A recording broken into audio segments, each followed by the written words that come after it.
Welcome to the rasterization section of the transfer RIP video. In this section of the video, I will explain why the rasterization of images is one of the most important options for a long and successful business in the digital heat transfer industry.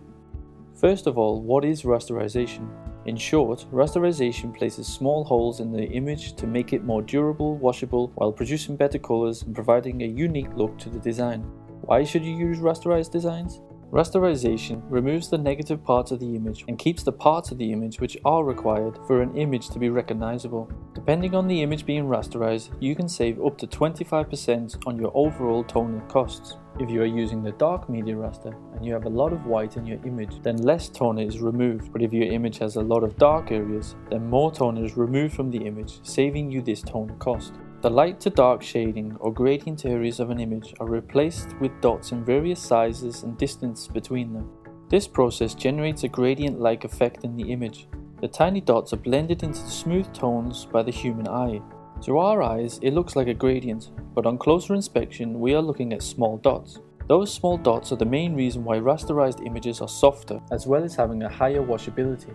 Because rasterized images are made up of mostly dots, water can easily pass through the image when the garment is being washed. This is the main reason why rasterized images have increased washability. Rasterized images not only save toner, provide a softer touch with increased washability, but the end result produces a unique look. A look that other heat transfer papers cannot do. We have three ways to rasterize images within the transfer RIP. The first and main raster option is the dark media raster.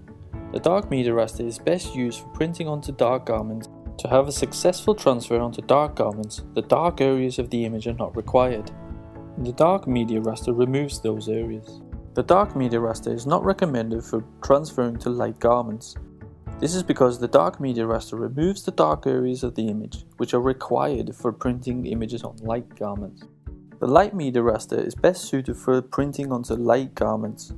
Using the light media raster for printing onto dark garments is not recommended.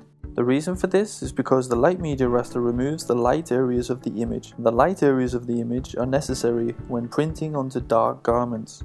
The last raster option is the micromask raster option. The micromask raster is similar to the dark and light media rasters in that it places holes in the image. The difference between the raster options is that the micromask raster places an even amount of holes across the whole image. The dark and light raster options have dots in various sizes and distance between them. This is because these dots generate a gradient-like effect in the image, which is perfect for photographs.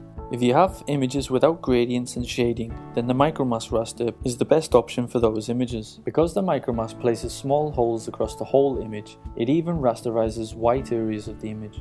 Like in the examples, the micromask raster can be used on both light and dark colored garments, and is best used for vector graphics, logos, or large areas of toner. Each raster option can be customized to work with your garment to avoid cracking, making the design more washable, softer, or simply to create a unique look for your design.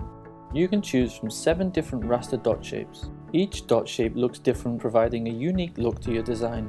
The dot shapes we have are Euclidean, round, square, line, pincushion, rhombus, and elliptical.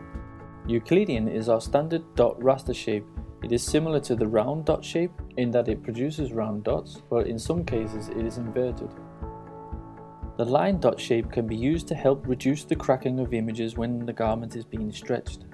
By changing the angle of the line raster to match the up and down stitch of the garment, you can prevent your image from cracking. This is because your image has been cut up into lines and move with the garment structure as it is being stretched. If a line raster design follows the garment structure, it can be stretched without cracking the design. The line raster option moves with the garment, while other raster dot shapes cannot move. By choosing the line raster, the printed image is cut up into very fine lines, which match the structure of the cotton garment. So as the cotton garment moves or stretches, the design simply moves with it, without causing any cracks to the image.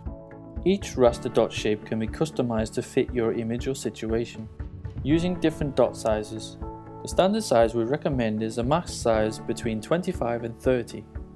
You can increase the washability of your image or soften the touch by using a lower mask size. But there is only one issue with this. By lowering the mask size, you are risking the image becoming unrecognizable. Remember, the lower the mask size, the more toner is removed from the image, but as the raster dots become larger, the image quality is affected. The higher the mask size, the less toner is removed as the dots become smaller, but the image quality improves. By using a mask size of 40 or higher, we make the image more recognizable. But the downside to using such a high mask size is the image becomes harder, less washable, and uses more toner. Using a mask size between 25 and 30 maximizes the washability, produces the best colors, softens the image, and keeps the image quality high while saving you toner.